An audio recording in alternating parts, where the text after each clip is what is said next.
বাংলাদেশের ওপর পারস্পরিক শুল্ক কার্যকর স্থগিত করায় যুক্তরাষ্ট্রের প্রেসিডেন্ট ডোনাল্ড ট্রাম্পকে ধন্যবাদ জানিয়েছেন প্রধান উপদেষ্টা ডক্টর মোহাম্মদ ইউনূস। বুধবার দিবাগত রাতে নিজের অফিসিয়াল ফেসবুক পেজে প্রধান উপদেষ্টা লিখেছেন, শুল্ক কার্যকর 90 দিন স্থগিত করার আমাদের অনুরোধে ইতিবাচক সাড়া দেওয়ায় আপনাকে ধন্যবাদ মিস্টার প্রেসিডেন্ট।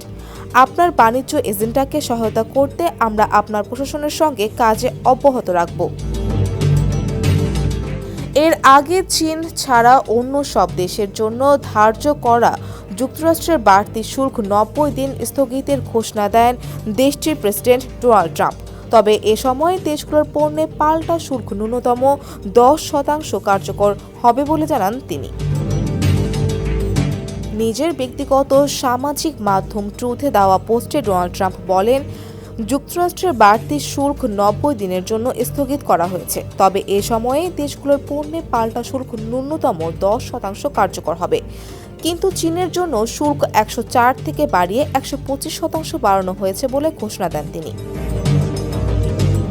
ট্রাম্প লিখেছেন, বিশ্বের বাজারগুলোর প্রতি শ্রদ্ধার যে ঘাটতি দেখিয়েছে চীন, তার ভিত্তিতে আমি যুক্তরাষ্ট্রে চীনের পণ্যে শুল্ক বাড়িয়ে 125% ধার্য করছি। এটা অবিলম্বে কার্যকর হবে। মার্কিন প্রেসিডেন্ট আরও লিখেছেন, আশা করি নিকট ভবিষ্যতে চীন ও অন্যান্য দেশ উপলব্ধি করতে পারবে যে যুক্তরাষ্ট্রের সঙ্গে প্রতারণার দিন আর থাকবে না বা গ্রহণযোগ্য হবে না। তিনি বলেন, প্রকৃত অবস্থার ভিত্তিতে 75টির বেশি দেশ যুক্তরাষ্ট্রের প্রতিনিধিদের সঙ্গে যোগাযোগ করেছে। দেশগুলো বাণিজ্য বাধা, শুল্ক, মুদ্রা কারসাজি ও অশুল্ক বাধা সংক্রান্ত বিষয় নিয়ে সমাধানে পৌঁছাতে সমঝোতা আলোচনার জন্য অনুরোধ জানিয়েছে।